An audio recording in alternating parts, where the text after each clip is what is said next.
Hi friends, I'm Chelsea Grayson coming to you once again from the Office of the CEO. This is my show where I can help you be more successful in your current career, and I can also help you successfully transition to a new career. Today we're continuing my multi-part series on when you're transitioning to a new career and that new career is a business of your own, how do you draft your business plan? So today we're going to talk about the go-to-market section of your business plan, which sometimes people split into two different sections. That's the sales strategy section and the marketing plan section. And I think they do that because these are such huge topics that it's easier for them to tackle them in bite-sized chunks. And if you feel more comfortable doing that, go ahead. You might find that after you've drafted each of these sections, you feel comfortable merging them together. For me, I like to start with them just all as part of one section. Again, I call it the go-to-market section or the go-to-market strategy, because I feel like when you talk about sales and marketing, they are just points along a continuum, and I don't understand how you can have a conversation about one without the other, so I just like to comprehensively discuss them. So when we're talking about, and by the way, each of these sections are going to have their own plans behind the scenes that you and your management team will spend a whole lot of time discussing and putting together. They will drill down in micro detail, and that is not, you don't want all of that detail in the business plan, right? The business plan, this section of the business plan is several pages. It is a detailed discussion. It's a very important discussion, but you always want to let the folks know that you're presenting the plan to, that look, we've got a separate sales strategy and a separate marketing plan behind the scenes, and you're welcome to take a look at those. Those are for sure important guideposts for your management team, but not something that belongs in such great detail in the business plan itself. So in the sales strategy section, right, I mean, this starts from the idea of what's your supply chain. If you're talking about a product, for example, where is the stuff getting made? Where are you sourcing the materials, the fabrics, the components for what you're making? How does that get to your various factories? How is the product getting shipped? Is it getting shipped to warehouses that you own? Is it getting shipped direct to the customer? Where is it getting shipped to? If it's getting shipped to your warehouses, where are your warehouses? Are they, situated in good places in the middle of the country, for example, so that they'll have a really easy way of getting out to all different places in the country? Do you have different warehouses? Do you have a separate distribution center? And if so, how many of those? And what's the technology used in the distribution center? There are all sorts of state-of-the-art pieces of software and machinery that go into modern distribution centers. But if you don't feel like you need that for your particular product, then you should describe what your strategy is in your distribution center and explain why it doesn't have to be ultra modern, why you didn't need to spend money there. And then once you figure out your supply chain, your warehousing, and your distribution, again, this is in respect of products, then you need to figure out, am I selling this direct to consumer? And if so, will I have brick and mortar? At the time I'm recording this, we're right in the middle of the COVID pandemic, so questionable whether or not that's a good place to start during these times, but in other times, brick and mortar is not a bad place to start. Put boots on the ground somewhere in a limited way so you don't end up spending a lot of money on expensive leases that you can't get out of. If you're going direct to consumer and you choose not to go with brick and mortar, then are you going to put an e-commerce site together? And what is your platform for the e-com site? How far along is it in terms of developing it? Is it something that is just domestic, or do you have capabilities to sell and ultimately ship and deliver to places that are abroad? If you're not going direct to consumer, have you decided to go a wholesale route instead? Wholesale meaning, for example, in fashion and product and other products, you're selling through places like Nordstrom, Saks, Target, those sorts of places. If you can also develop an Amazon marketplace, and lots of folks have found a lot of success with that, although there are some arguments for why you might not want to cannibalize your own sales with sales that you do through the Amazon marketplace. It's something that you might want to research. So there's all sorts of places that you can decide to sell through in all manner.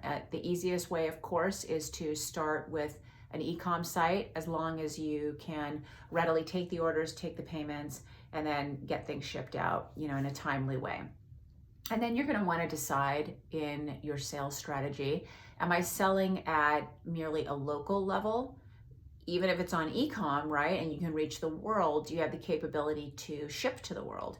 So do you want to start out just shipping locally or providing your services locally because maybe it's just you, or maybe you and a couple people on your staff and you're here and you don't want to pay travel expenses? This is to the extent it's a service, of course.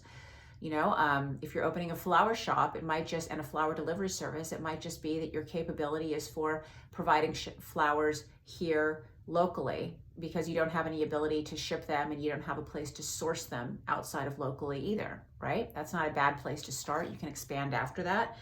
There are some businesses that require you to only sell statewide. Cannabis is a perfect example. I sit on the board of a public company that grows and distributes cannabis. And as many of you know, it's not federally legal. So you can't sell cannabis across state lines. So by the very definition of a cannabis company, you have to establish businesses within a state that sell only within that state. Now, you can have dispensaries within different states that are owned by one company, but each of those has to operate individually and sell only within that state. So that's something that might just be statewide. Then there might be, of course, your big national or global business. So you need to make it very clear in your sales strategy section of the go-to-market section, what level of sales you're looking to target. You want to talk about, am I going to have a sales force, for example? What's my customer service look like? Is that in-house? Have I hired all of those people, or am I using a third-party service?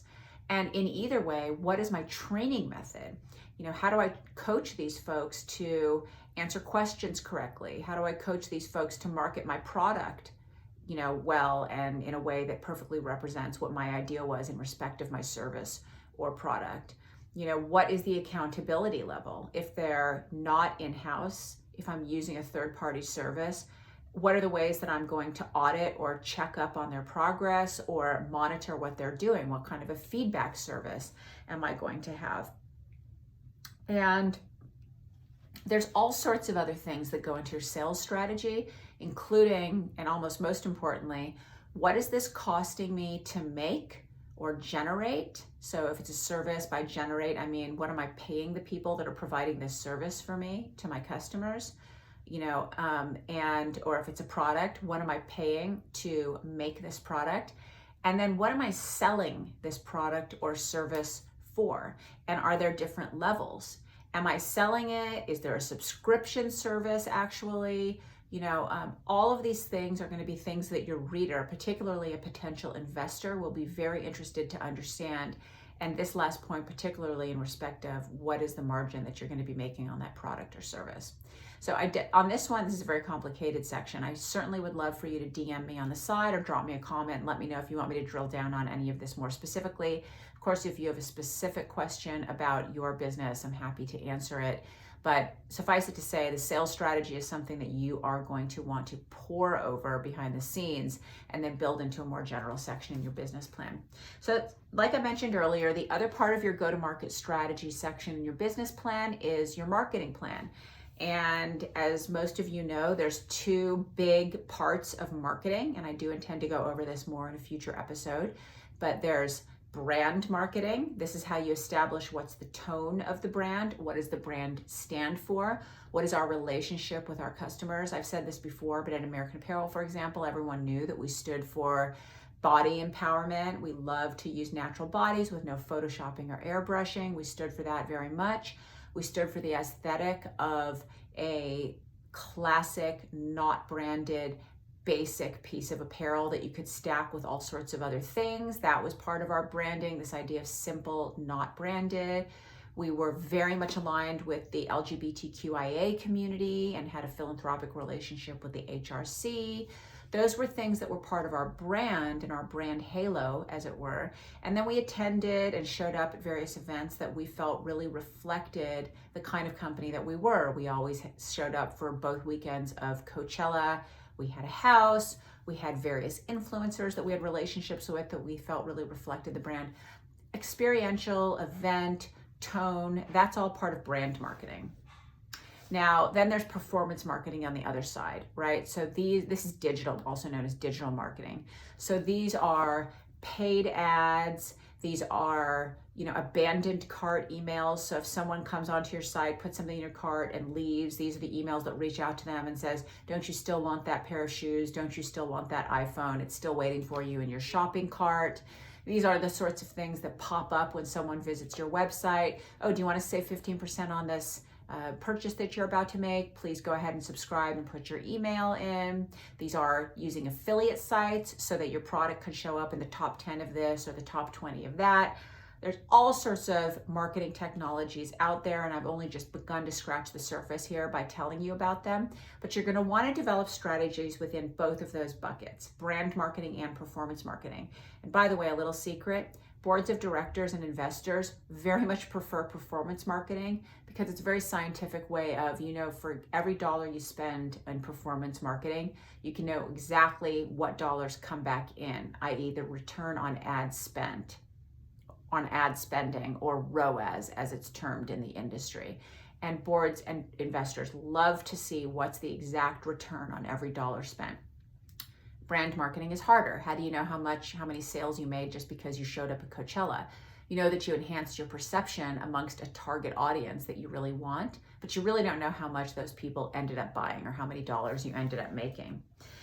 So the only other thing I want to say on the marketing side, because I do want to get into this in a future episode, is this idea of packaging. And again, this goes more to marketing than it does to services, but packaging, both in terms of what is the packaging the product actually comes in and what's the packaging it gets shipped in. These are actually incredibly important. What are things that you're going to include in the packaging that you send your product in? So are you going to include a handwritten note from the CEO, maybe at the beginning when you're small enough to do it? Are you going to include some sort of here's a card, use this code for 15% off of your next purchase? Will you include samples from a future line that's coming so you can give a little sneak preview to this customer and reward her for having bought a product from you right now?